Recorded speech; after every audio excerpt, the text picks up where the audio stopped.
We meet again. Hello and welcome to Splento's Fireside Chat Edition. My name is Gemma and I'll be your host for the next 45 minutes.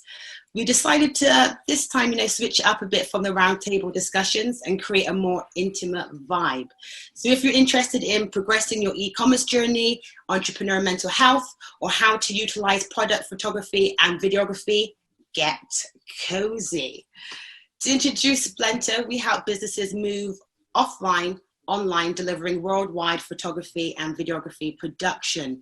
When I'm not interviewing fascinating guests, I am the voice of the customer within Splento as I oversee customer success. Now, today I am joined by the personable, accomplished, and honest Claire Gelder, founder of Couture, who turned a love of knitting and crocheting into the successful enterprise it is today, with more gas in the tank. So not to keep her waiting much longer, as personally I'm very excited to learn more about her approach to business and life. Plus I know we could chat for hours. So Claire, welcome, and thank you for taking the time to share your story and knowledge. Hi, Gemma. Hi. Oh, thank you so much. Welcome, welcome, welcome. So please share who Claire is today and set the scene in regards to the beginnings of Couture. So hello to everybody out there. My name's Claire Gelder, and currently today you are sat in what is my warehouse. When I say warehouse, what we actually did was we converted an old pub. So when we first moved in here, it was where I'm sat was actually the stage. And then just to give you a quick look around, you can't really see much, but that's part of the warehouse space. So apologies to start with if we get phones going and people walking past. We're in our working space. I should have been sat in my home today on my sofa, but that's just not how life goes at the moment. So anyway, you're here and we're going to make the best of it. So who am I? My name's Claire. I'm 47 years old, and for the majority of my career, I worked in the NHS. So absolutely love the NHS. Always wanted to be a director or a chief exec in the NHS. I got to being a director, and then I was like, well, what am I going to do now? So my previous job before starting Couture, just to put it in context, my job title was Director of Transformation. I worked over in Yorkshire and Humber. We had a big team and we improved services in the NHS, and I absolutely loved it. But I got to the point where I was like, well, I can either stay here till I retire or I can do something else. And I did do something else. But I guess the reason why I did something else was I've just always wanted to do different things. So when I started thinking, well, what could I do? One thing I had been doing all of my life was crafting. So I first picked up my crochet hook when I was 8 years old, and I've been knitting, crafting, crocheting, macrameing, absolutely everything ever since. And about 5 years ago, my other half said to me, Claire, you have got to get rid of this stuff in the house. You have made so much stuff, nothing else can come in. And I was like, oh, all right. I can't give any more away because all of my friends have got too much anyway. So what do I do with it? So my other half said, you either take it to a charity shop or you sell it online. And I was like, I can never sell anything online. Who'd want to buy my designs? I think that the important thing to just note here is I had pretty low self-esteem at the time. So I was diagnosed with anxiety and depression very early on, and I've lived with it ever since. So, the actual fact of thinking that I could make something and somebody would actually like it enough to pay some money for it was intriguing to me, because I've always thought I need to be better, faster, quicker, different to what I am. And actually my other half proved me wrong, and thank goodness for that. So 5 years ago, I'd made lots of these little scarves. I don't know why, I just got carried away with this one design, and I photographed it.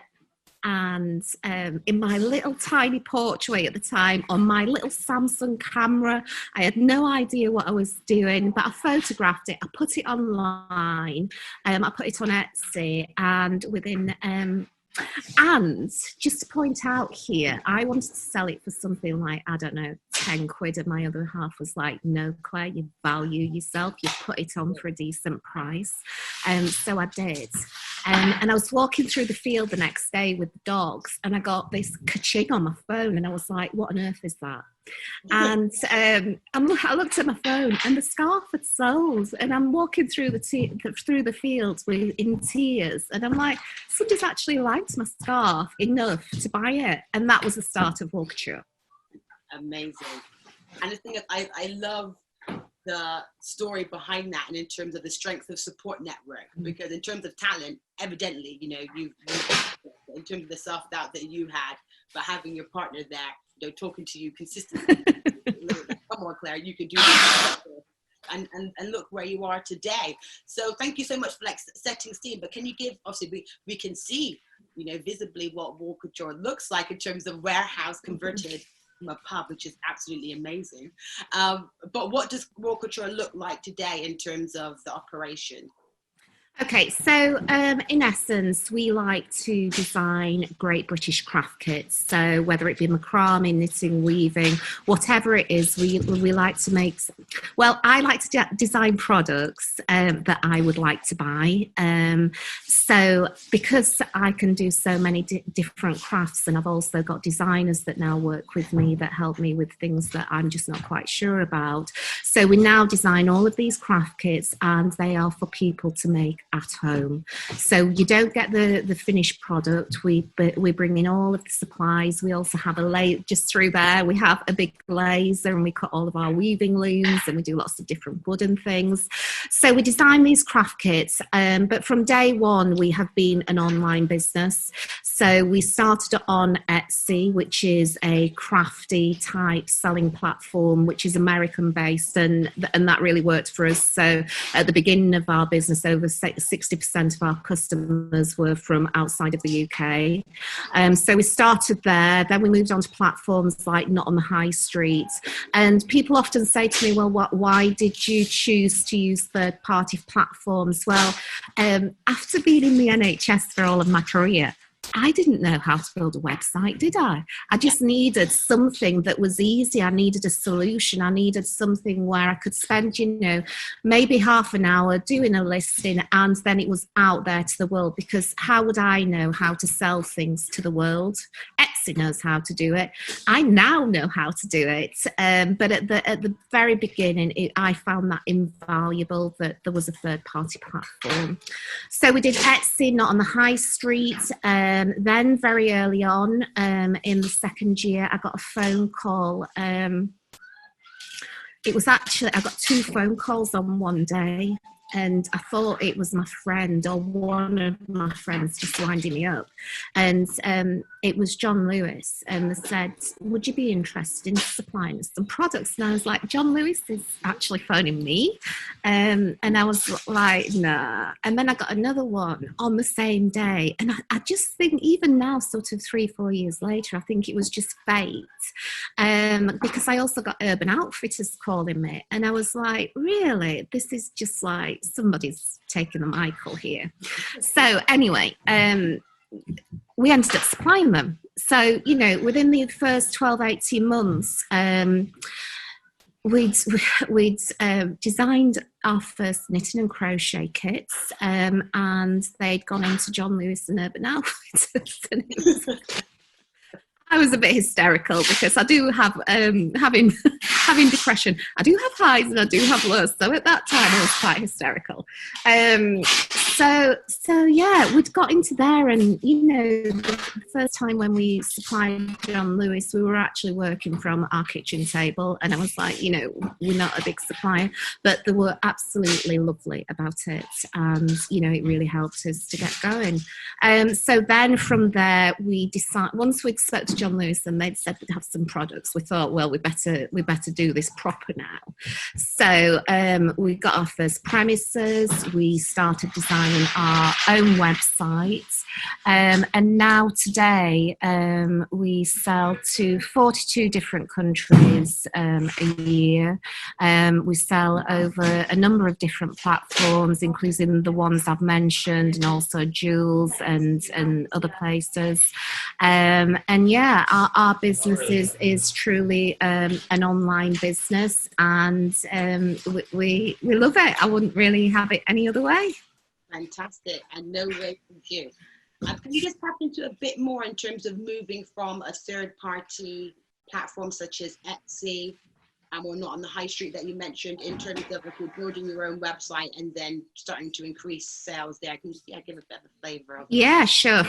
So it was a real journey. So I think we have to put this in context that I had been in the NHS. If I wanted something IT done, I simply picked up a phone and said, can you tell me how to do this? So my skills when it came to IT were really, really low. And in those days, when we first started designing it, we had 3 people working in the company. So we found a local website company, and we had to start going through the design phase of a website. And how difficult is that? It's I feel like I should have a degree in website design, because over the last 4 years I have gone from knowing nothing to knowing something, and I can't say I'm an expert, and I completely admire people that can develop websites, and I completely appreciate their talents, but it's been a real I guess in one sense it's been a minefield, and there is so much opportunity to, when you first start out in business, you've got, we didn't have much money. We started with the principle that this business had to pay for itself, because at the time I was the only breadwinner in the house when it came to bringing money in, and I was the one that kept the roof over our heads. So it had to make money from day one. So when you're spending your own money on all of these different resources, it's really important that you get results. So we did our first website. When I look back at it, I'm like, oh my God, that was just like an intense process, and we got about 90% of everything wrong. But that is learning, isn't it? You can't expect to get everything right from day one, and we certainly didn't. And I've learned so much money, and so much money, should I say, I've learned so many lessons, and a lot of them have been costly. And that's why when it comes to website design, I'd really highly recommend that you find somebody that you truly trust and you can work with, and make sure that you give it enough time, because as a new business owner, I felt I was pulled in so many directions, and if I'd actually put my mind to developing a website, I know that I would have got it much better, much quicker. Yes. So it's like time allocation and focus, really, isn't it? Absolutely. The more effort you put in, the more you get out. And these guys that develop website, I mean, our website company now is over in Estonia. I think it's Estonia anyway. So, why have we gone with them? Well, actually, they offer a good service. They know what they're doing. They come highly recommended. And when you're working with website people, it doesn't have to be the people that are down the road. I mean, ideally, if you can, that's great. But you just need to find the right people, because you want to have a long-term relationship. And I know that I'll never bring the website development side of things in-house, because, we need to focus on, these guys need to focus on operations, and that's something completely different.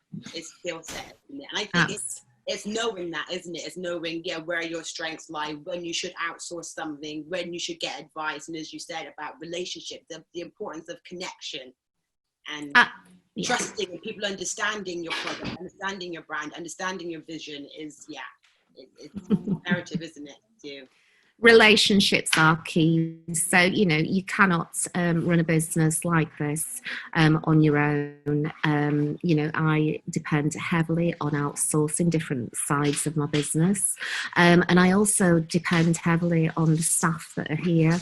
And most recently, when, you know, we've all been hit with this coronavirus in different ways, and we've had to really look at how we do things. I mean, personally, on the day when the government, I remember Boris Johnson on TV saying we're going to shut things down for a period of time, and I was on, we have a little Facebook group for the staff, and I was like, what do we do?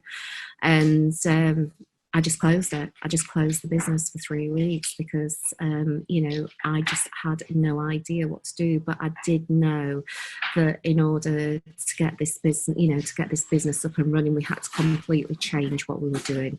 And if you'd have seen this place before and after, you'd be seeing some big changes. So yeah, so your relationships and your people in business are so key. Well, I'll continue on that thread then in terms of COVID. So how has your business changed in COVID-19? Enlighten us. So if I start at the beginning and I say that so to put it in context, I used to do, I used to be involved in infection control in the hospital and primary care, and I've also studied at university in public health. So when we were on the build up to COVID, I'm coming into the office and I'm saying, this really isn't good. I'm not happy about this. And we started putting all of different things in place to start with. So I'd already got quite OCD about the virus that we were going to be facing, because at the same time as running this business, I'm looking at all of my public health people that I completely admire, seeing what they were saying, and I was thinking, this is just not good. So on the day when we got the announcement, like I said, we did close things down and we all went home for 3 weeks. And honestly, in those 3 weeks, I had no idea. Stefan, who is sort of my coach, but also one of the investors people, he kept phoning me up every few days and like, what are you going to do, Claire? And I'm like, I really don't know. Yeah. I just don't know. So anyway, sorry, Gemma. No, I was like, help. Like, just yeah. It was like, well, what do we do? Because, you know, in reality, we're a team of 10 people on a good day. My business partner has had to semi-retire because of health reasons. I've had to completely look at how do we run this place. And, you know, we closed for 3 weeks and it took that time to get our heads around it. And at the point of reopening it, I got in touch with all of the staff and they were like, do you want to go back to work? What do you want to do? Do you think we can do it? Because I went from the point of thinking, right, we're going to have to outsource all of our operations through to we're going to have to close this business. And all of the extremes that I could possibly have gone through, I did go through. And in the end, I decided to speak with the team and I was like, look, do you want to go back? And actually 90% of the team did want to come back and they did want to help make these operations, I feel quite emotional about it, that they did want to help make these operations better and fit for purpose. And it's only really through having the support of all of the people in this office that we're actually open today. And, you know, if I look at sales, I know that some businesses have been truly affected by this, but we've been very lucky that we're an online business and people have wanted to buy our products to make at home.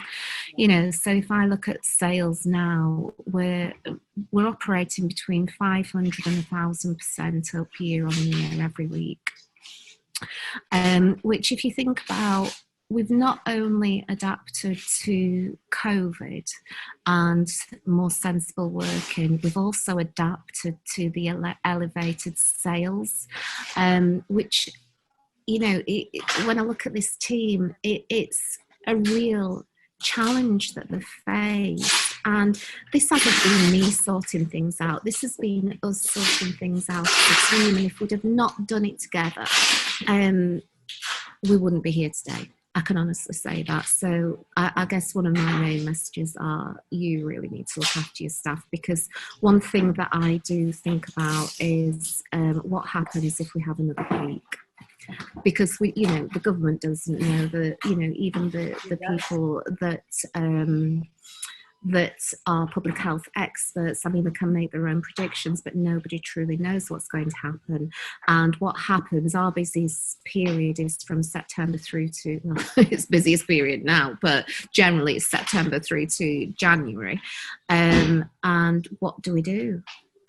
So we have to think about those things, but our staff are our biggest asset, and they are the most important thing to me. And, they're here today and they're working, and how good is that? Amazing. People and I can tell how much they mean to you just by how emotional you get. And to kind of pull it back to my intro in terms of, as I said, that you're honest, and that's something that I really valued in the conversations we have had up until this time, because it's really important, especially at COVID, where we're all navigating a new landscape. And if we're not honest with each other, expressing how we're feeling, how we're dealing with things, how do we all move on? How do we all move forward? How do we progress? So thank you so much for sharing how you guys are managing. I know it's not easy. I certainly know it's not, but credit to you all for sure. And then in terms of mental health, because we've touched upon that very slightly before, but evidently it's played an undeniable role in where you are today. So can you just share a bit more what that has looked like for you as an entrepreneur and throughout your journey? Yeah, so it's really interesting. So all of my career in the NHS, I had sort of not hidden my mental health, but I had certainly downplayed it.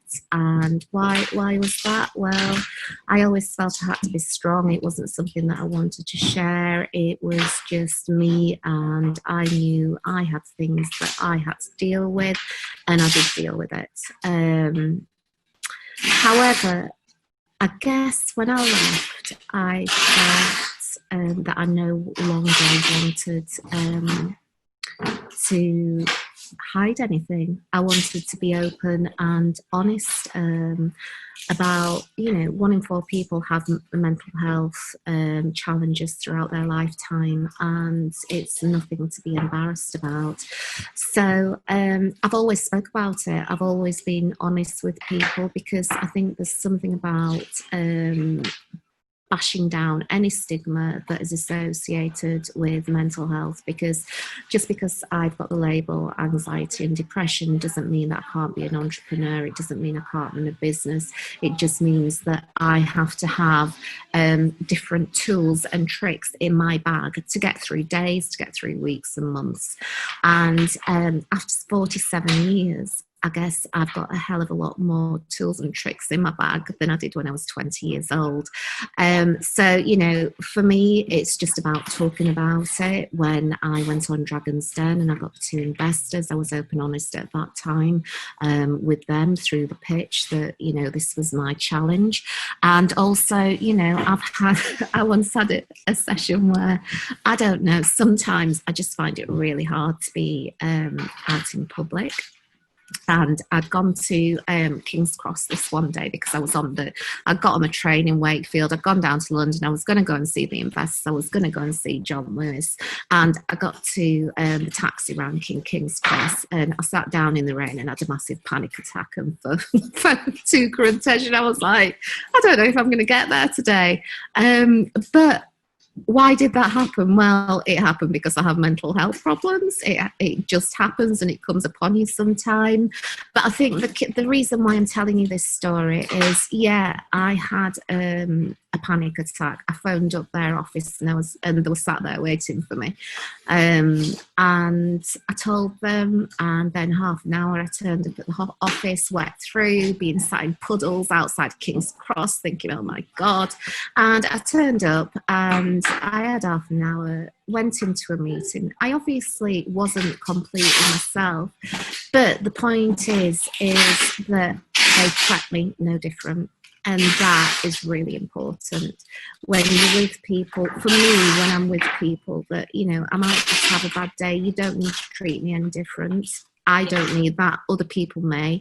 But what I really valued that day was that I walked into that office, I got on with the meeting. No, I couldn't answer every question. Normally two couldn't, you're like, all these questions. I'm like, I couldn't operate as fast as that. But actually, it was really reassuring to me that I was with two people that could have the empathy to see what I was going through, and it was all right.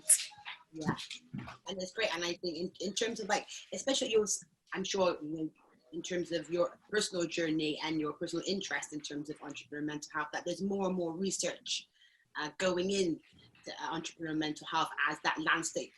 That's why landscape continues to grow as there's more e-commerce and people want to do have secondary incomes and all that. Because I was reading some research before, and it's so entrepreneurs tend to twice as likely to have depression, 6 times as likely to have ADHD. So for me, it's as that research evolves, what else are we going to uncover, as it were? But then, as you rightly say, it's about owning where you are at that moment, finding people who you're able to trust and support you, and not have to hide it. That's the main thing, is not having to hide how you're feeling in that moment. So really powerful.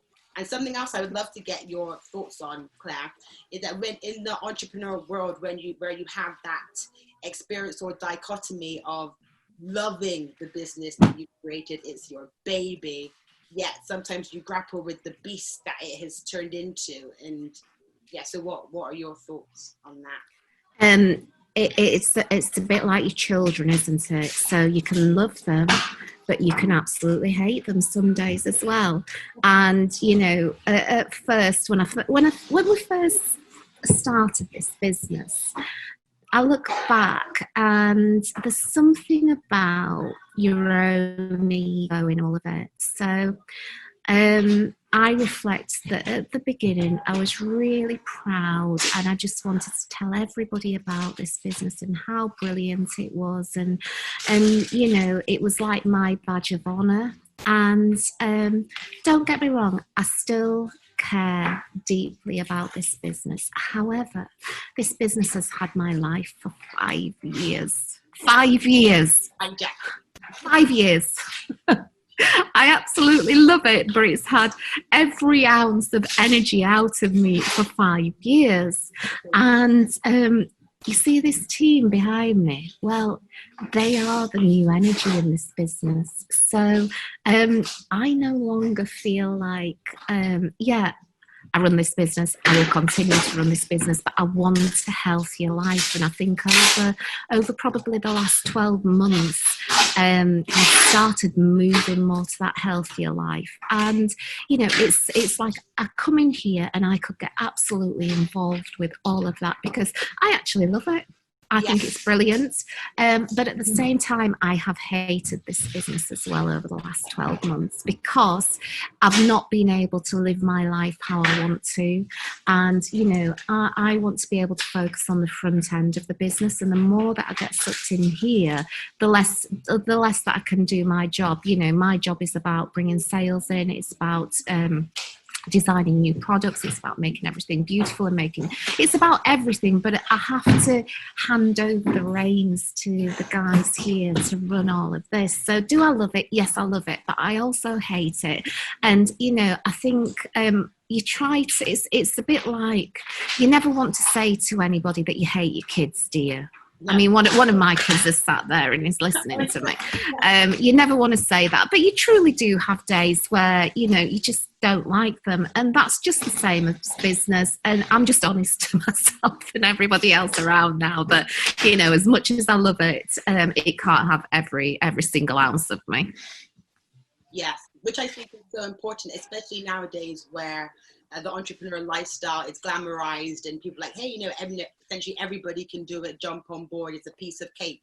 So to have that thread of honesty in terms of, hey, I love it, it's great, it's my life. However, there are moments where there is a hate and a bit of a battle, and you say a struggle for your life and who you are outside of that. And I'm sure, you know, in terms of COVID, yeah, that's contributed even more to how you're going to move forward.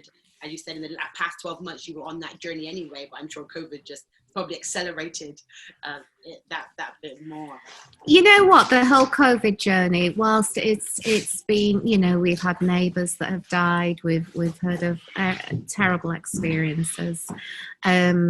When I just look at the business and how we've moved things on, even just to how we're organised in the warehouse here, and the things that, you know, the changes that we've made, it's actually made us stop and think and make some decisions that are for the better.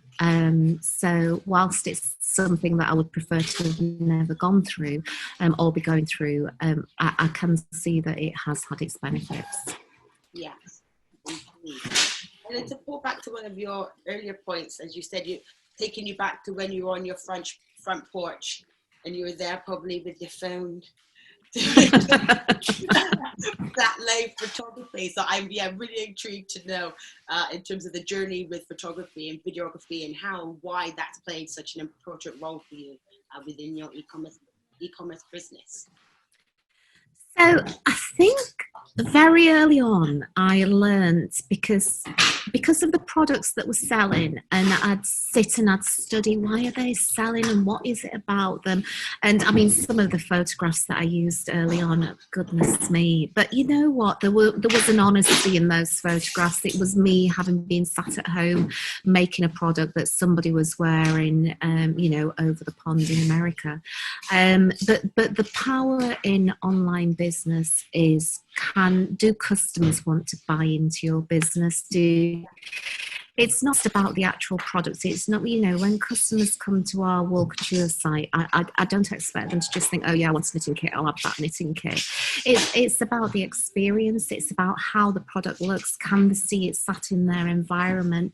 And, you know, over the past 5 years, I don't know how many hours I've spent thinking about, why does one product sell better than the other? Is it the colours? Is it the way it's photographed? Is it the style of photograph? And you know, we've worked with quite a few photographers. We've even employed a photographer in-house, and it's all about making sure that, well, for me, it's all about making sure that we get the photographs looking and feeling like what the brand is. You know, I mean, basically my average customer is me. I mean, that's no surprise, is it? So it's you know, it's my age of person, it's generally my demographic, and that's probably because I design 70% of the products, and I design them for me. But you know, all along I have, even from the very early days when I couldn't afford to employ a photographer, really I couldn't afford, I have done, because I can't take photographs like they can. I can now do some pretty darn good ones after 5 years, because I'm pretty good at setting up shoots, I'm pretty good at stylizing and things like that. But you know, I haven't spent all of my years photographing different products, and I completely value the people that have. And at the moment we have 4 or 5 people that we work with for different products that we require shooting. Yeah, which makes complete sense. And as you said, throughout that time, like, again, learning, you started on your front porch, and throughout that time, look where you are now, collaborating and appreciating the scale of capturing the product and the feel. As you said, when somebody looks at a picture or you look at clothing, you're like, oh, can I see that on myself? Can I see myself when I'm going out to a restaurant? And you start to apply it to your life. And exactly that's what content should do. So yeah, always very fascinating, because what I want to talk about is the wonder that is Hannah's blanket.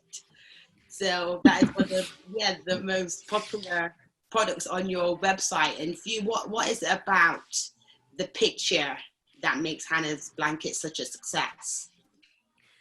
I don't, you know, I've studied, it is one of our biggest selling products. And what were we trying to do when we photographed that product? Well, firstly, we were photographing it because it was going on QVC at the time. It was one of our first products that were going on QVC, and I was very aware in that shoot of trying to get the blanket in situ with the person that we thought might be sat with it.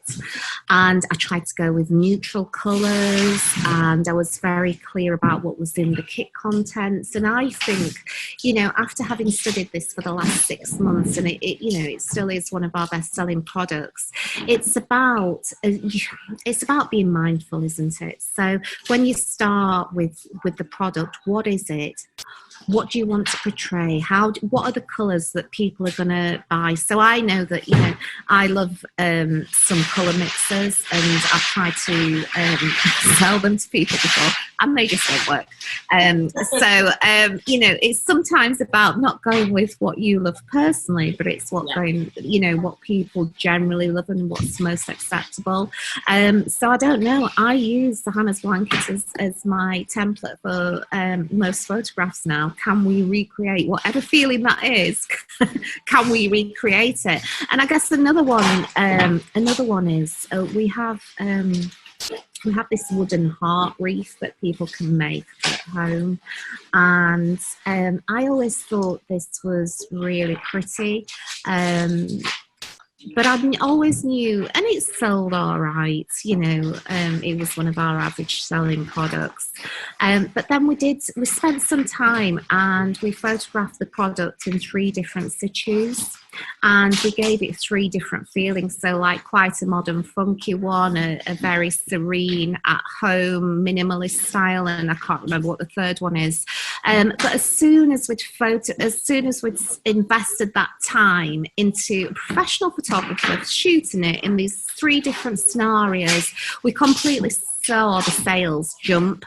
And the reason why we did that was because we were going on jewels at the time, and we needed to get a feel like jewels, and it just transformed the sales, and overnight we were selling them. So what I'd say to people is, if they've got products that they think should be selling, they probably should be selling, but is the product or the videos, are they right? Are they right for your customers? Because if they're not selling, then they're obviously not sticking people's, they're just not getting to the customer, and you need to change what you're doing.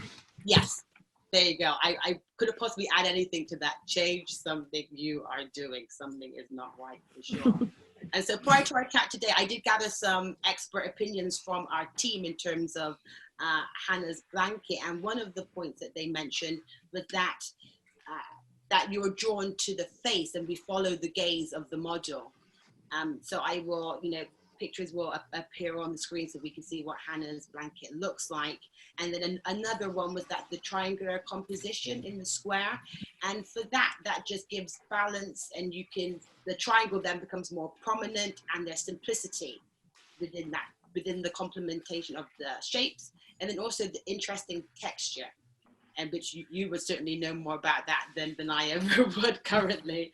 But the texture of Hannah's Blanket makes you want to look at it longer, because there's the essence of detail is there. You're like, wow, you can see the craftsmanship in it. So there are a few pointers. There's more. Don't get me wrong, Claire, but for the purpose of time. But I think the key is that professional photographers know what they're doing. So if you'd have said all of those to me, I would have been like, oh yeah, I sort of get it. But I can style things. I can make them look how I want them to be. But it is those key things, the psychology behind photography that I've got no idea with. So very well said. Indeed, yeah. But I can share some more learnings with you once we're done today.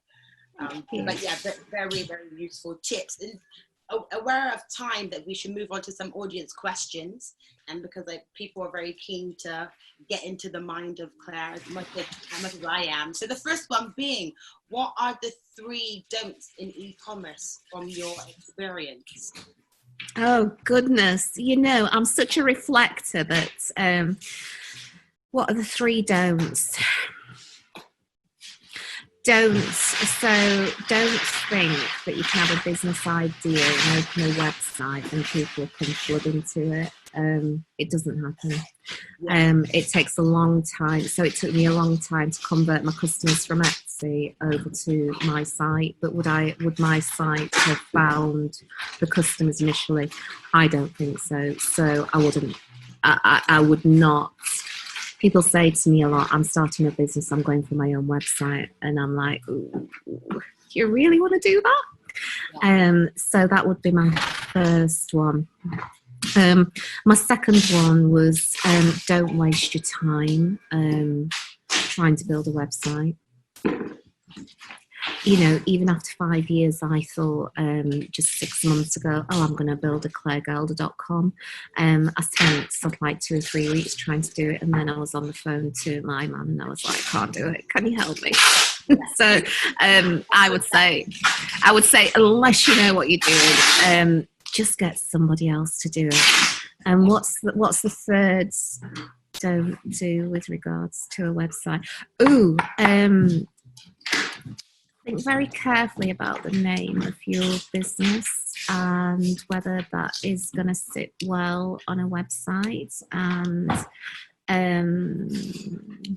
buy up all of the domains that you can. So don't just think that you can just buy your, I don't know, build a house website in the UK and that somebody won't copy your idea in other countries. So don't leave that to chance. Buy up all of the domains that you can, even, you know, if it costs you a bit more than what you used to pay. That's right. Go hard, and you will especially know that operating in 42 countries. Absolutely. I love that one. Moving on to the next question, which, you know, you might have something else to add, and if you don't, we can move to the next question. But what is one thing you wish you'd known when you started? Sure.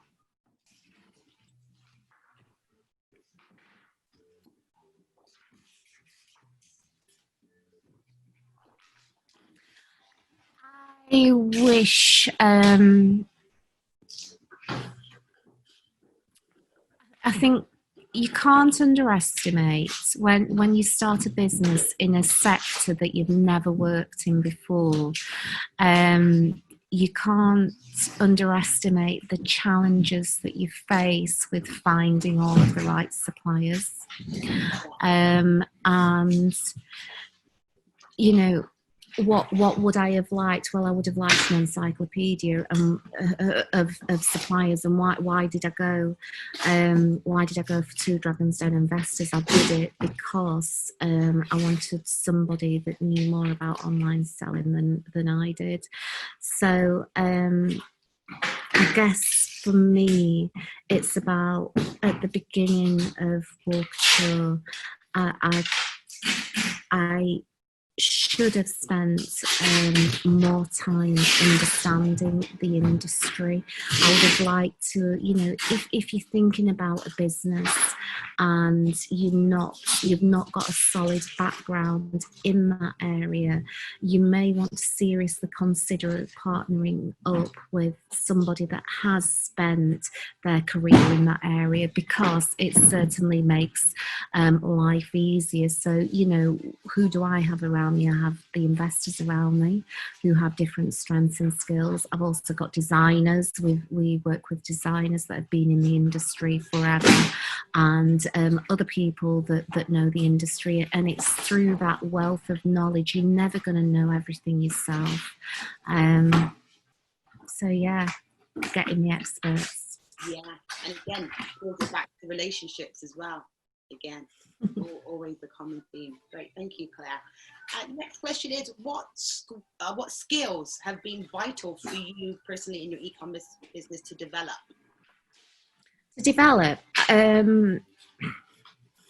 Knowledge of websites. I think, what skills have I had to develop? I was very lucky when having spent all of my career in the NHS, I was very lucky with the skill set that I came with. So what was I good at? I was good at figures. You know, I trained in health economics. I knew how to run P&Ls, cash flows.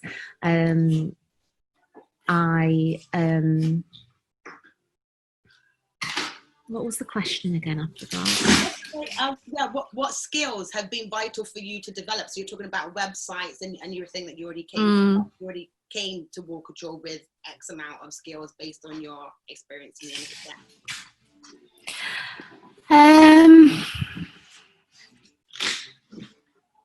So I guess the one skill. I entered this business saying I was never going to manage anybody again. I didn't want to do that. I'd had so many people in my teams over the years at the NHS. I just never wanted to be anybody's manager again. And, you know, if I look back, was I truly a good manager in the NHS? I don't know. You know, you're thrown into these positions and you're told, you know, the higher up, they give you more money and you expect to manage more people. Did they invest in developing me to manage people? Well, yeah, they did. But was I good at managing people? Well, probably a bit, but probably I was crap in other areas. And I guess what I've had to develop over the last 5 years is we depend on our staff. We depend on everybody performing at the highest level, because in a big organisation, if one person goes down, it really doesn't matter. You just, you know, you just divvy up people's jobs and off you go. If one person goes, or, you know, one person's not performing in this organisation, it actually makes a difference. So I guess what I've had to develop over the years, over the last 5 years, is how do we get everybody performing at the best that they can possibly be. So those are probably, I mean, I've spent a lot of time managing people before, but, you know, it's even more important when you've got a small team, that you've got high performing people, and these guys here are high performing. Great. And I think it's something that maybe we should discuss more. Effective management, as you said. There's one thing being a manager, and yeah, maybe I might be good at it, but there's certainly room for development, and we have to look within sometimes, even despite, you said the NHS did do a certain amount of investment, but how much are we questioning ourselves management? So yeah, completely see that. And I think just the key of that is that, you know, when you're growing through your career, whether you're working for yourself or whether you're working for others, you always tend to look at other leaders around you and how are they managing themselves with people, who are the ones that you admire, who are the ones that get heard the most. Actually, what I've learned over the years is that, you know, I did try to be like them, and it just didn't work for me. So there's something about authenticity in your own style and being comfortable within your own style. And the people that shine and the loudest ones are not necessarily what you want to be like. So, you know, I've developed my own style and it works for me. I'm not brilliant and I have some crap days, and, you know, when I do something crap with the staff, I actually say, well, this is crap, what should we do about it? But, you know, never undervalue staff. Yeah. Fantastic. So, and our final question, Claire, is what are you looking forward to post COVID-19? This could be she's like, yeah, light up time. This could be, yeah, what both, you know, give me one for, you know, your business, one, yeah, for personal. So I truly want to become a gypsy. So I have this dream. So I've sort of set myself this challenge that if this business is high performing, I should actually be able to do my job from anywhere in the world. I should be able to do that. Why shouldn't I? So I want to buy a motorhome, or maybe more like a caravan, or I might end up even using my tent. But I want to be able to, I read this article about these two entrepreneurs that ran a number of businesses, much bigger than this, and they did it from anywhere in the world. Well, why can't I? So on my list is my camper van. I want to buy my camper van, and this time next year, I want to be somewhere in the world. Yeah. But I don't want to be sat here. I want to be doing it from somewhere, anywhere. And, you know, because I've not done much travelling. Well, I've done probably... Yeah, I have done a bit of travelling, but not as much as I want to. And that's my challenge for the next 12 months. Oh, well there you go. Well, that's business and personal in one. I think we should put something in the diary, Claire, for 1 year's time so we can do the next interview. From your motorhome. Yeah, but for sure. So, Claire, thank you so much. And what a fantastic note to wrap up on today. I'd like to thank you for your time, the engaging and insightful chat, and I'm sure our listeners will agree. And to all the aspiring and established founders, keep innovating and visually showcasing your amazing products. And be sure to head over to wallcouture.com to find something marvelous to create, and visit our blog at splento.com/blog for more information on e-commerce and product photography. So all I have left to say, it's been a pleasure, Claire. Thank you so much. Loads of love. And until next time. Bye. Bye.